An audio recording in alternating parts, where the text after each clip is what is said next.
नमस्कार विद्यार्थियों, हिंदी माध्यम कक्षा 8 विषय सामाजिक विज्ञान पाठ 4 सर्वोच्च न्यायालय। तो यहाँ पे हमें इस पाठ में जो सर्वोच्च न्यायालय के विषय में बताया गया है और यहाँ पे आपको जो यह चित्र में बताया गया है कि समाचार पत्र में छपा सर्वोच्च और उच्च न्यायालय के जो निर्णय है उसके विषय में यहाँ पे बताया गया है।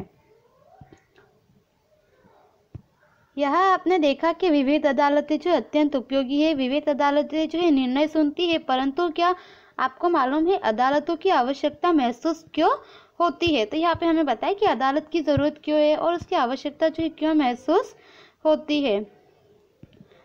पढ़िए और विचार कीजिए। लोगों के हितों की रक्षा और कल्याण के लिए जो है कानून की आवश्यकता पड़ती है।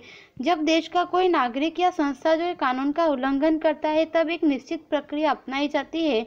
हमारे देश में न्यायतंत्र में जो है न्याय देने के लिए तहसील की अदालतें, जिले की अदालतें, हाईकोर्ट यानी कि उच्च न्यायालय और सर्वोच्च अदालत, इस तरह से जो है निरंतर न्याय व्यवस्था है। भारतीय लोकतंत्र में जो है न्यायतंत्र यह सरकार के तीन अंगों में से एक महत्वपूर्ण अंग है।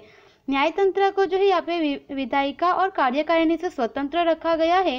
स्वतंत्र न्यायतंत्र का अर्थ होता है क्या आपके आसपास की अदालत और नई दिल्ली स्थित सर्वोच्च अदालत के बीच कोई संबंध है? इस प्रकरण में इस प्रश्नों की जो है उत्तर मिलेगा।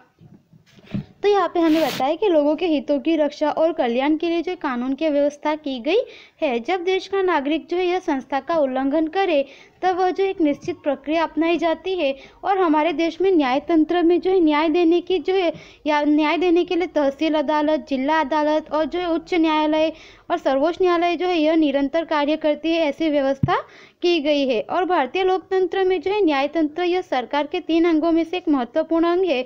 न्यायतंत्र को विधायिका और कार्यकारिणी से स्वतंत्र रखा गया है। स्वतंत्र न्यायतंत्र का अर्थ होता है कि आपके आसपास की कोई अदालत और नई दिल्ली में स्थित जो सर्वोच्च न्यायालय है उनके बीच क्या कोई संबंध है? तो इन सभी प्रश्नों के जो उत्तर है वो हम यहाँ पे जानेंगे। सर्वोच्च न्यायालय जो है उसका क्या कार्य होता है? हमारे देश का सर्वोच्च न्यायालय दिल्ली में है। देश की सभी अदालत जो है यह सभी अदालतों में सर्वोच्च न्यायालय का स्थान सबसे ऊंचा है। भारत में जो है 28 जनवरी 1950 के दिन सर्वोच्च न्यायालय जो है कार्यरत हुआ था। मूलभूत अधिकारों के जो है पालन कराने का अधिकार सर्वोच्च न्यायालय के पास है। कोई भी व्यक्ति या संस्था जो है सर्वोच्च न्यायालय से न्याय प्राप्त करने के लिए जो आवेदन कर सकता है। तो यहाँ पे हमें बताया कि हमारे देश की जो सर्वोच्च न्यायालय है वह दिल्ली में है और देश की सभी अदालतों में जो है सर्वोच्च न्यायालय का स्थान जो है सबसे ऊंचा है। और भारत देश में जो है 28 जनवरी 1950 के दिन सर्वोच्च न्यायालय जो है कार्यरत हुआ और मूलभूत अधिकारों को जो है पालन कराने का अधिकार सर्वोच्च न्यायालय के पास होता है। और कोई भी व्यक्ति जो है या संस्था है सर्वोच्च न्यायालय में जो है न्याय प्राप्त करने के लिए जो है आवेदन कर सकते हैं और सर्वोच्च न्यायालय के द्वारा जो भी यहाँ पे जो दिया गया होता है न्याय उसे जो है सभी को मानना होता है। उसके बाद हमें बताया कि विवादों पर निर्णय देना। सर्वोच्च न्यायालय जो है नागरिक और सरकार, राज्यों के बीच तथा केंद्र और राज्य के बीच विवादों को दूर करने का कार्य करता है। इसे समझने के लिए हम जो है गुजरात राज्य के नर्मदा बचाओ आंदोलन के केस को समझेंगे कि जो है यहाँ पे विवादों पर निर्णय किस प्रकार से दिया जाता है। नर्मदा नदी पर जो है नवागाम के पास बन रहे जलाशय के बांध की ऊंचाई जो है लगभग 110 मीटर से बढ़े नहीं। इसके लिए जो है मध्य प्रदेश तथा पर्यावरण की सुरक्षा करने वाली स्वैच्छिक संस्थाओं ने इसका विरोध किया था और उनके मतानुसार जो है इस बांध के निर्माण से वहाँ जो है रहने वाले आदिवासी जो है उनको वहाँ से हटना पड़ेगा। इसके लिए जो मूलभूत अधिकारों का भी हनन होगा।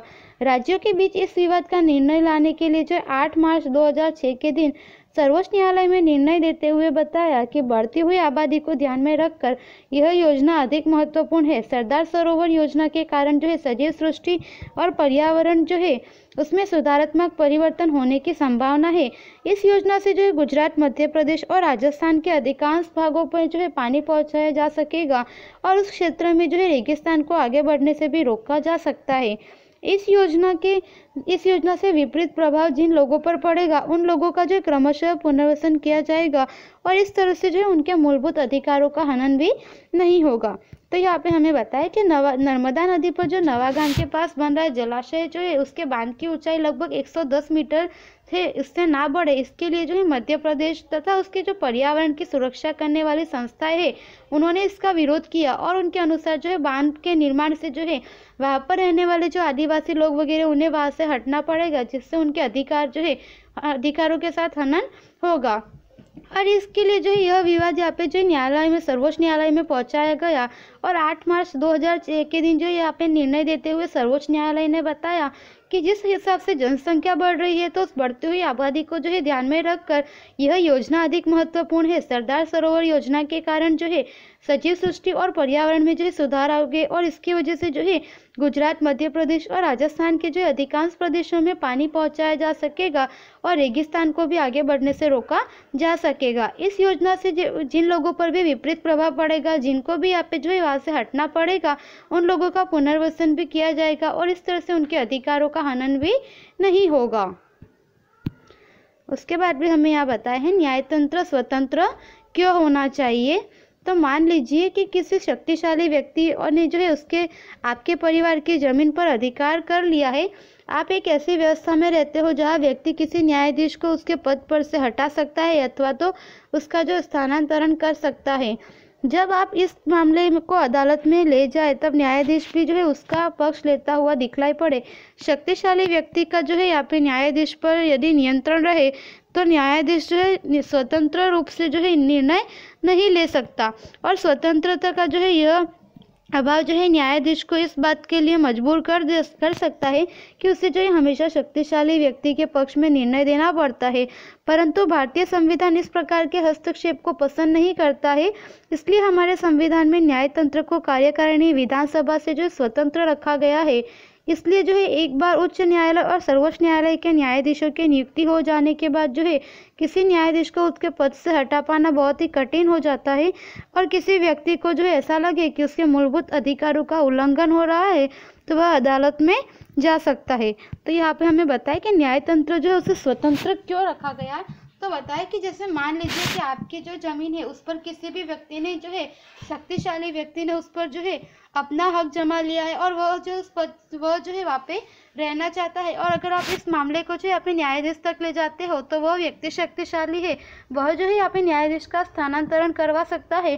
तो शक्तिशाली व्यक्ति पर जो है न्यायाधीश का नियंत्रण रहेगा अगर तो न्यायाधीश जो यहाँ पे स्वतंत्र रूप से और निष्पक्ष रूप से निर्णय नहीं दे सकेगा और वह मजबूर होगा कि वह जो यहाँ पे शक्तिशाली व्यक्ति के पक्ष में निर्णय दे। परंतु भारतीय संविधान में इस प्रकार का जो है हस्तक्षेप नहीं किया गया है, इसीलिए हमारे संविधान में जो है न्यायतंत्र को कार्यकारिणी विधानसभा से जो है स्वतंत्र रखा गया है। इसलिए अगर एक बार जो है उच्च न्यायालय और सर्वोच्च न्यायालय पर जो है न्यायाधीशों की नियुक्ति हो जाए तो उसके बाद को जो है उस व्यक्ति को न्यायाधीश के पद से हटाना बहुत ही मुश्किल हो जाता है और यदि किसी व्यक्ति को लगे कि उसके मूलभूत अधिकारों का उल्लंघन हो रहा है तो वह अदालत में भी जा सकता है।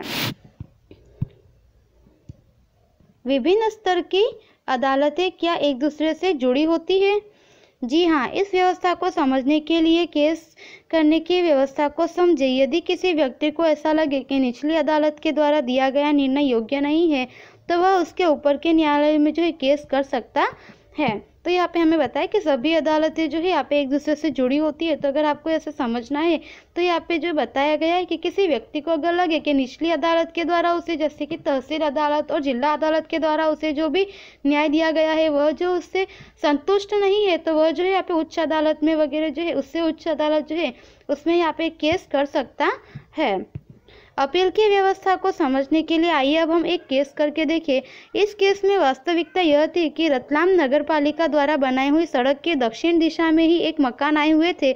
इन मकानों के पीछे और जो है कॉलेज की सीमा के साथ जो है नगर पालिका की पुरानी सड़क और नई सड़क जो है सरकारी कॉलेज से संलग्न थी। इन दोनों के बीच में से जो है गंदे नाले का जो है गंदे पानी का नाला निकलता था। उसमें जो है रंग रसायन कारखानों का गंदा पदार्थ जिसमें से जो है रंग रसायनों की दुर्गंध आती थी और उसे नाले में छोड़ दिया जाता था। उससे जो है यहाँ पे उसके साथ नाले के किनारे रहने वाले जो है आसपास के लोग शौच क्रिया व पेशाब करते थे। तो राज्य व्यवस्था जो है राज्य का स्वास्थ्य विभाग भी जो है बहुत बड़ी ही संख्या में उत्पन्न होने वाले मच्छरों को अंकुश में रखने के लिए निष्फल हो गया था। इसलिए स्थानीय लोगों ने इस गंदगी को दूर करने के लिए अनेक बार आवेदन पत्र दिया, परंतु उस विभाग के अधिकारी जो है गंदगी दूर करने में असफल रहे। परिणाम स्वरूप स्थानीय लोग जो है तहसील की अदालत में गए थे। तो यहाँ पे हमें बताया है कि इसको समझने के लिए जो हमें यहाँ पे केस की तरह बताया गया है कि यहाँ पे जैसे कि जो है एक जो कॉलेज की सीमा है मध्य प्रदेश के वहाँ की, और उसके बाद में जो है यहाँ पे जैसे कि वहाँ पे जो यहाँ पे गांव वगैरह जो है वहाँ पे जो है बीच में से जो एक गंदे पानी का नाला निकलता था, और वहाँ पे जो है उसमें रंग रसायन वगैरह आता था, दुर्गंध वगैरह आती थी, और गंदे नाले में जो पानी छोड़ दिया जाता था, और उसमें रहने वाले जो आसपास के लोग हैं वे शौच क्रिया वगैरह भी करते थे। और राज्य का स्वास्थ्य विभाग भी जो है वह बहुत बड़ी संख्या में उत्पन्न होने वाले मच्छरों को वगैरह अंकुश में रखने में जो है वे लोग असफल हो गए थे। और स्थानीय लोग वहाँ पे रहने वाले लोगों ने जो उन्हें गंदगी को दूर करने के बाद गंदगी को दूर करने के लिए जो है कई बार यहाँ पे आवेदन पत्र लिखा, परंतु उस विभाग के अधिकारी जो है गंदगी दूर करने में असफल रहे, और लास्ट में जो है परिणाम स्वरूप वे लोग तहसील अदालत में गए। न्यायाधीश ने स्थानीय लोगों के पक्ष में निर्णय देते हुए कहा कि नगर पालिका और टाउन इम्प्रूवमेंट ट्रस्ट ये दोनों जो है उपद्रव रोकने में निष्फल हो गए हैं, इसलिए इन दोनों संस्थाओं का तुरंत उपद्रव दूर करने का आदेश दिया जाता है। 15 दिन में जो है पक्की गटर लाइन डालने का यहाँ पे प्रक्रिया जो है वह पूरा करना है। तो तहसील अदालत का यह निर्णय था। नगर पालिका इस केस को जो है रतलाम जिले की अदालत में ले गई थी। तो अभी आगे जो है जिला अदालत में वो लोग ये केस ले गए। तहसील की अदालत के निर्णय को जो है अनुचित घोषित किया गया था, और जिला अदालत ने कहा कि स्थानीय निवास इस केस को जो उच्च न्यायालय में ले गए, और उच्च न्यायालय ने जो यहाँ पे तहसील की अदालत के निर्णय को मान्य रखते हुए जो है मान्य रखा, परंतु उसने यह आदेश दिया कि पक्की गटर लाइन के लिए जो है 15 दिन के बजाय 7 महीने का समय दिया जाता है, और जो है गड्ढों को मिट्टी से जो है यहाँ पे मिट्टी से पाट दे, और जिससे कि वह जो गंदा पानी उसमें से पानी भर जाने से जो है मच्छर न हो, यह कार्य 2 वर्ष में पूरा करना होगा। तो रतलाम नगर पालिका जो इस आदेश से संतुष्ट नहीं थी, इसलिए उसने जो है सर्वोच्च अदालत में केस दायर किया, और सर्वोच्च अदालत ने तहसील के न्यायालय के आदेश को मान्य रखा, और इसके अलावा ऐसा आदेश दिया कि नगर पालिका और राज्य सरकार दोनों जो है सामूहिक रूप से यह प्रदूषण करने वाले रंग रसायन प्लांट को जो है बंद कर दे। तो यह जो है आखिरी निर्णय सर्वोच्च अदालत के द्वारा जो है दिया गया था। तो इस प्रकार से बताया गया कि किसी भी व्यक्ति को जो है यहाँ पे जैसे तहसील अदालत या फिर जिला अदालत से जो यहाँ पे संतुष्ट रूप से न्याय प्राप्त न हो, तो वह उच्च अदालत में और सर्वोच्च अदालत में जो है निर्णय के लिए जो है न्याय प्राप्ति के लिए अपील कर सकता है। क्या प्रत्येक व्यक्ति अदालत की शरण में जा सकता है? तो यहाँ पे हमें बताया कि क्या प्रत्येक व्यक्ति जो है अदालत की शरण में जा सकता है। हम आगे देख चुके हैं कि प्रत्येक व्यक्ति अपने मूलभूत अधिकारों की रक्षा के लिए जो है लोक अदालत इसलिए जो है यहाँ पे अदालत में जा सकता है, परंतु वास्तव में गरीबों को अदालत में जाना काफ़ी मुश्किल होता है। कानूनी प्रक्रिया में न केवल पैसा और कागजी कार्यवाही की जरूरत होती है, परंतु उसमें समय भी अधिक लगता है। यदि कोई गरीब व्यक्ति लिखना पढ़ना न जानता हो और वह अपने परिवार का गुजारा मजदूरी से करता हो, तो वह अदालत में जाना और न्याय प्राप्त करने का काम जो है उसके लिए बहुत ही कठिन हो जाता है। तो यहाँ पे गरीब व्यक्ति जो है वह जल्दी से जो है अदालत में न्याय प्राप्ति के लिए नहीं जा सकता।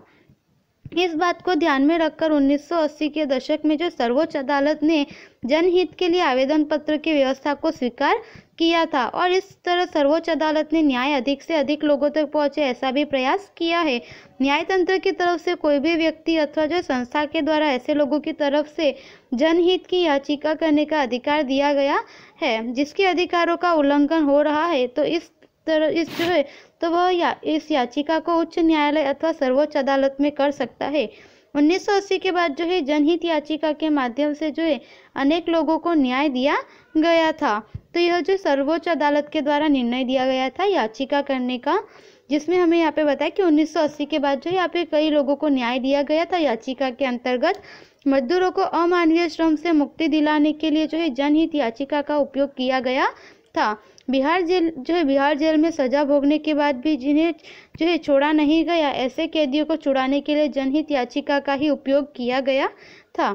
इसके अलावा न्याय तंत्र को जब ऐसा लगे कि जन समूह के किसी वर्ग में मानव अधिकारों का हनन हो रहा है तो उस पहलू पर वह स्वयं अपने ध्यान पर लेकर जनहित में आवश्यक न्याय दे सकता है। तो यहाँ पे हमें बताया कि यहाँ पे यह सुविधा की गई है, उसके बाद भी न्याय तंत्र को लगे कि जन समूह के किसी वर्ग का मानव अधिकार है, उन अधिकारों के साथ उल्लंघन हो रहा है, उनका हनन हो रहा है, तो वह स्वयं ध्यान पर लेकर उसमें आवश्यक न्याय दे सकता है।